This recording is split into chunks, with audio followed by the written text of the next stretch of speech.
Okay,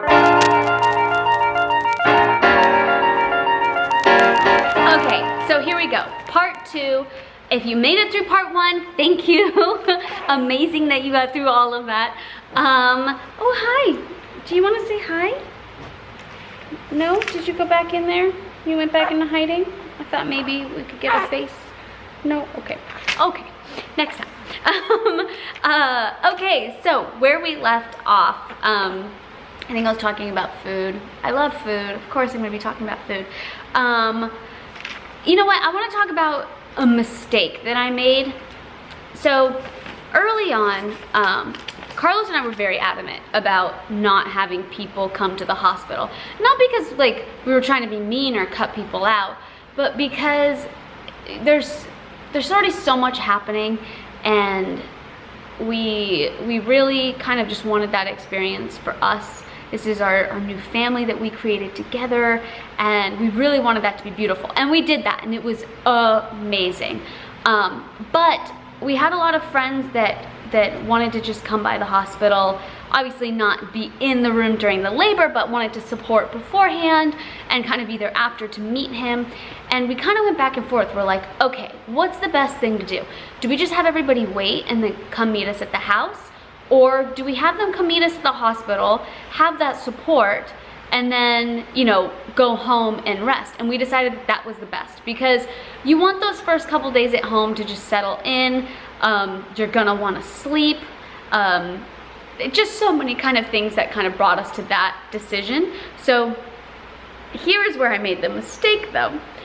Prior to pushing and actually delivering, we had a bunch of people kind of coming in and out of the room, which was so fun because you're seeing people and it's like right before you deliver, but it takes a lot of energy, and I was exhausted. I should have been taking that time to like try to rest as much as I could, because by the time I started pushing, I was so worn out that I wished that I had that energy. I wish that I had either taken that nap or just rested a little bit more. So for anybody who's gonna have visitors in the hospital during their labor and delivery or right before their labor and delivery, I would suggest just waiting, either seeing them before you get to the hospital, or waiting until after your baby is born. You're just gonna want all that strength, and it's fun to have people, but when it gets down to like the nitty-gritty time to push, you just need all the energy you can muster up, because you don't know how long you're gonna be pushing for.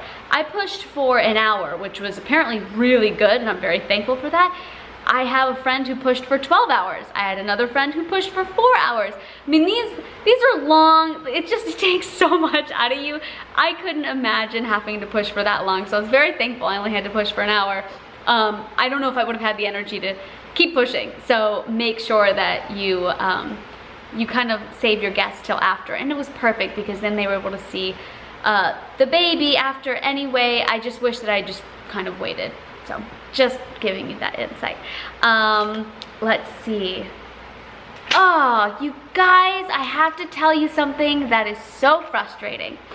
So I'm not like, look, I love working out. I love being strong and fit. I think it's super important to kind of get your body to a nice strong point and just take care of it. And I think, you know, a strong, healthy body is good and important. It's your temple. You have to take care of your temple. But I also wasn't too worried about it. Like, I didn't deprive myself. Everybody's so worried about gaining weight. I'm like, look, if you're craving something, eat it. There's a reason that your body is craving it. Obviously, don't go crazy and eat a whole cake, but, you know, do what you gotta do during pregnancy. It's pregnancy. This is your time to allow your body to kind of do its thing. So after you give birth, I just assumed, okay, this giant baby is coming out of my belly.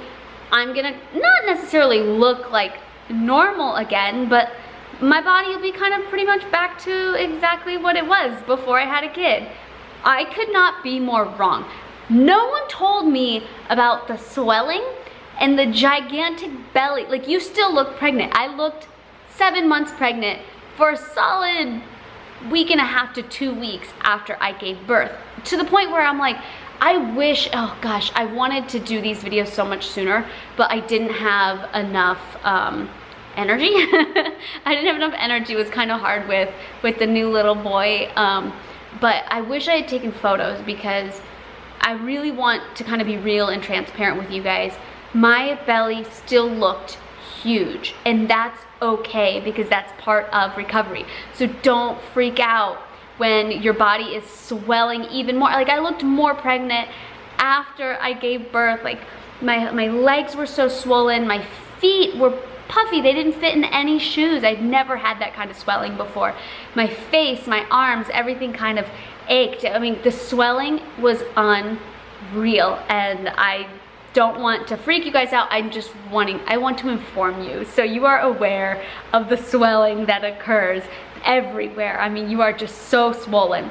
The other thing nobody told me about was the leaking. I've heard about leaky boobs, I understand that, but how you leak for so long after you give birth. What? Like, okay, when you give birth to a baby, and that's amazing. And then you have to birth out the placenta, which kind of feels like you're birthing like half the child, that you just still doesn't feel good. Gonna throw that out there. But afterwards, you kind of have to wear these like gigantic pads, so you kind of know what he feels like when he sits in a wet diaper. It's just so much stuff coming out. I'm sorry, I know that's a lot of information. It's probably really disgusting, but it is. Remember when I said in the last vlog, I'm like, I'm gonna tell you guys the stuff that most people don't talk about, stuff that you don't read about unless you know what to look up. I'm gonna tell you. It's like period times 100. So like, it even has like the period kind of smell, which is not great. It is just constant leakage. Going to the bathroom is terrible. It's just, there's a lot of not pretty sides to this. And then when you're done with all that, you get back, like going to the bathroom or whatever, when you're done and you get back, you see this beautiful little angel, and it makes it all better. But just be prepared for leaking. So the hospital gave me pads. The pads were great, but what I did, and I think I would suggest it for most people because it's a lot easier, order adult diapers. It's just so much easier. You can pull them up, you can throw them away, whatever. These pads were just so, like, dealing with the sticky and trying to switch them out, and it was just the most frustrating thing. And because you leak a lot, I guess everybody's different. I was leaking a lot. I'm only just now kind of not in my diaper phase anymore. I can finally wear like regular underwear.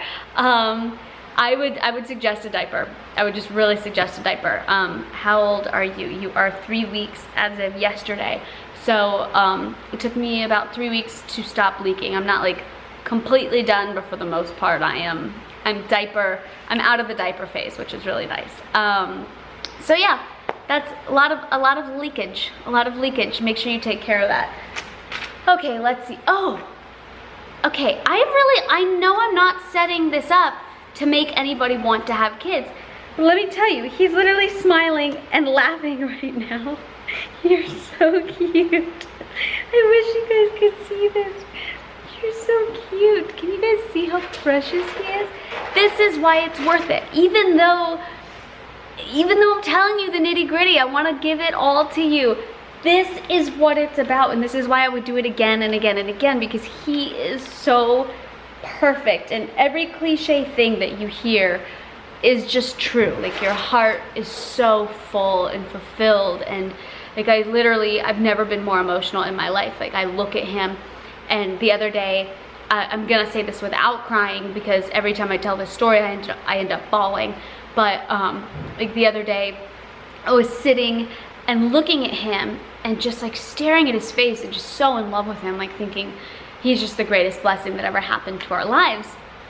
And then I started thinking, oh my gosh, you know, like 20 or 30 years from now, like when he's getting married and he has his wife and his own life and his own family and things happening, I'm just gonna like remember that moment of looking at him in his eyes, like at this age, knowing that this is my baby, and no matter how old he is, he's always gonna be my baby. And I just started bawling, like hardcore bawling, because it's just life is beautiful. God has just created something so amazing, and we should really appreciate every moment of that. So for the moms out there, for the dads out there who are going through this or have gone through it, I totally get it now, because it's so fulfilling. Draining as well, because you're tired and everything that I'm talking about, but fulfilling. Yeah, it's amazing. I would recommend it to everybody, even though everything I'm saying kind of doesn't add up to that. I know, it's crazy. Okay, it is painful. Recovery is very painful. You still have contractions. Didn't know about that. You have contractions that last. I think I'm still having them, but I don't feel them anymore, just because your uterus is kind of coming back down. So for me, the last time I felt a contraction was about a week and a half ago, which meant that I felt contractions for about a week and a half. The first couple days are the worst, especially while you're breastfeeding. I guess breastfeeding kind of triggers them and just stimulates whatever's going on in there. And it's to the point where, like, I kind of was not doubled over, but you kind of have to hold your breath or push through it, or I don't know, but it was rough. It was very rough. But yeah, a lot better now. Sitting down was kind of hard, just because something came out of your hoo-ha and it's sore. So sitting down was not the easiest afterwards, but the way that they kind of had the bed and me laying in it at the hospital recovery was a lot easier than, like, when I got wheeled out of the hospital. That was the hardest, just because you have to sit in a wheelchair and it's very uncomfortable. What else can I talk? I mean, I have so much that I want to say, but I don't know, like, the best order to go in. Let's see. Okay. Oh, sneezing and coughing after labor. That's not fun. If you can avoid it, try. Don't go anywhere that will make you sneeze, because it hurts. What they did tell me, and the hospital did provide it, and I talked about this very early on, was the squirt bottle, to make sure that, because wiping is kind of hard, you don't really want to wipe down there. You don't want to have to deal with anything down there at all. So you fill this squirt bottle with warm water, and when you're going to the bathroom, like, gosh, peeing even burns afterwards. You just kind of like spray yourself with the warm water, and it just helps. It just makes a huge difference. So make sure you have a squirt bottle at your house, and that your hospital provides you with one, or that they bring your own if they don't. But it's worth it. It's really worth it. Okay, let's see. Oh, so many nurses. Okay, so we were there for a long time because I labored for such a long time, so we had a lot of different nurses, and all of them were amazing. But one thing you should know is that there's never really a moment where you're alone by yourself for a very long period of time. It's kind of like every 2 hours you have people coming in and out to check on you, whether it's food or to, like, check the systems, make sure that you're still good. They have to, like, make sure that, like, you're taking all these things, and it's a lot of traffic in the hospital room, and I was not expecting that. I thought, okay, I have my baby, I'll be able to nurse him, I'll be able to go to sleep, and it'll be fine. No, it's constant traffic, and right away, you know what, let me put it this way.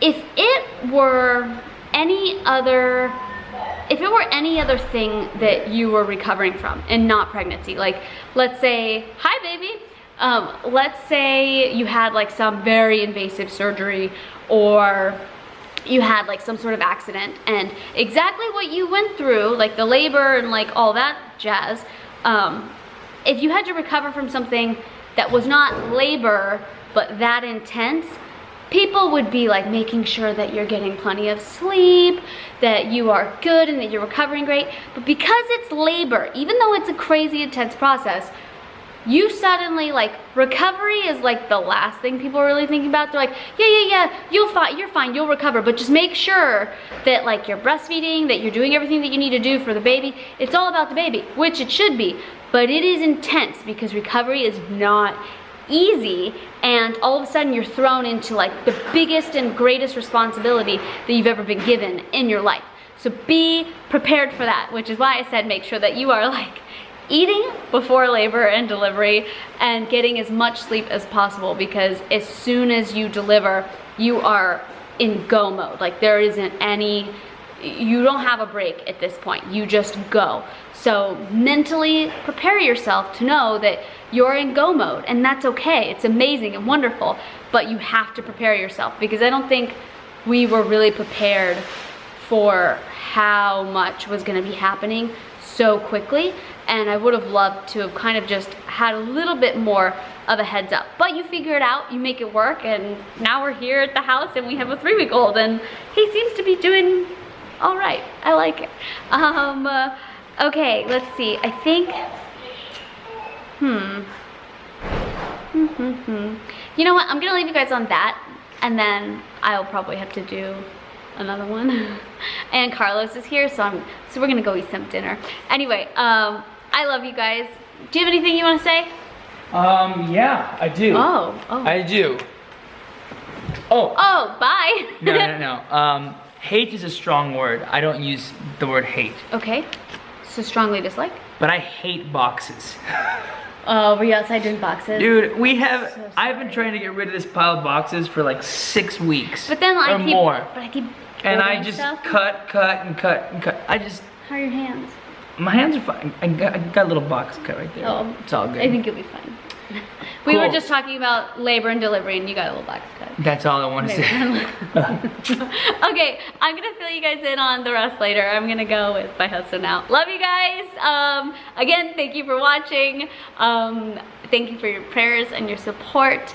If you have any, you know what? If you guys have any questions, anything about labor and delivery, obviously I still have I have a bunch more that I want to say, but if you have anything that you want to know about specifically, please comment below so that I can answer in the best way possible. Anyway, I love you guys. I will be praying for you.